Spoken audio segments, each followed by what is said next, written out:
umuntu abekele nebendovena amandla ngithule isigqoko emakhosini ngiyakhulela sizwe sonke sikaphunga nomakete sila kwaSithebe endaweni yaseMandeni emakhempini ngiyengayifaka ivideo la ishani la chaphaza khona usisi thizeni limvalele kwelinye lamagumbi limkidnapping lento lena isuke kanjani lento isuke emva ukufika kwaNgqongqoshe ezokhuluma uthe efika uNgqongqoshe wakhuluma thula inkulumo emva kwalokho wayesehamba ukuhamba kwakhe kwasala kwakhona udweshu noma kwakhona ubuhiqihiko buba khona ekhaya kunamaforena kuthiwa wangangeni namhlanje ngoba ngo-8 kuzobe sekunamaphoyisa abafikanga. Udaba lama-foreign undocumented foreign nationals angifuni ukuphinde ngiwabone la ekhaya la kwamanye amafemu. Ngiyabuza ukuthi azongena ebusuku akithi amaphoyisa akhona azobuya nasebusuku nani ngizothumela ithimba angekho ozoxoshwa futhi ukuthi ukhulumile uma kukhona okuxoshile uyobeka nje amaphoyiseni bese ngithinta mina amaphoyisa. Amashayina akwaSithebe embonini zonke ngisho kanjalo almost zonke bahlukumeza abantu. Kunabantu abaningi la bangakhokhelwa imali zabo ama-leave pay bonke kahle kahle abakhokheliwe ama-leave pay. Njengamanje into ayenza ama-China awezi ne-solution kodwa athatha kakhulu abantu bokufika abafaka ngaphakathi embonini. 2 into ayenzayo alanda ama-security companies bafowethu ama-security companies siyazi nani niyazama niyaphanda niyasebenza siyayidinga sonke imali kodwa akibuya kanjena-ke le nto lena uthatha imali wena abantu abawu-100 abanemindeni yabo abayondlayo bayalamba wena wedwa uyasutha sibasikhulu sakhe sithi kwenzakalani into eyenzakalayo lama-security companies afika ney'gwama ey'nkulu inhlangothi la ivale nje ey'gwameni azosabisa abantu afika avule sephethe abantu bokufika abafake ngaphakathi esangweni baqhubeke basebenze.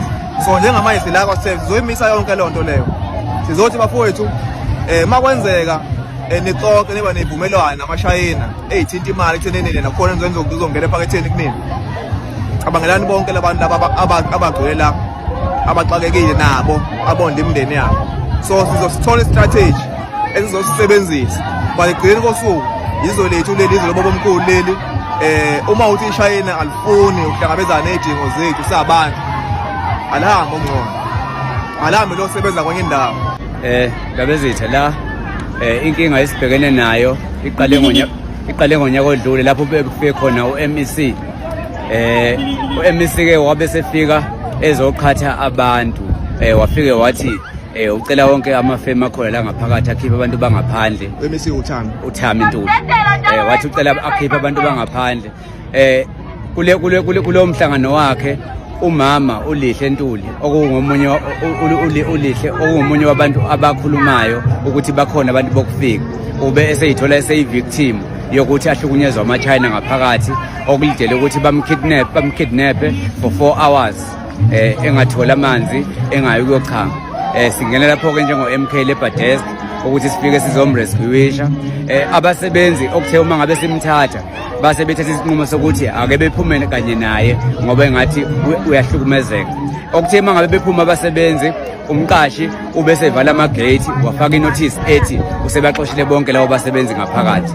So-ke kusukela ngomhla ka-4 December sihleli ngaphandle abasebenzi abakhokhelwanga ama-leave pays abo abakhokhelwanga ama-bonuses abo and inkinga ekuyiyona ehamba phambili kakhulu abasebenzi la ekhaya babhala u-14 nge-hour. Lokho bese kuthi ubasebenza u9 hours ebese yena umqashi akhathe 6 hours bathole only 3 hours.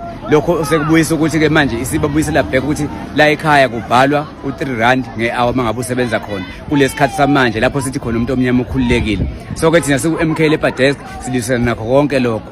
Into eyenzakalayo ke namhlanje sibese sihamba ke sayo-applyela legal strike ukuze sikwazi ukuthi sibhale memorandum sikwazi ukunikeza umqashi ukuthi nawo ama-conditions esifisa ukuthi sikhulumele phekwawo.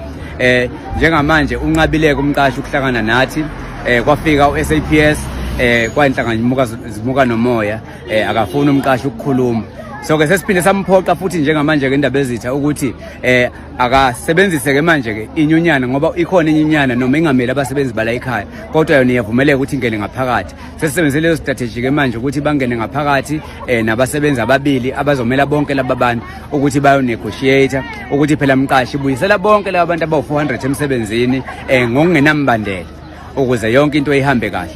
Okuyilokhu ke manje ke esilindele ukuthi mabephuma ngaphakathi fanele size ukuthi i-outcome izothini.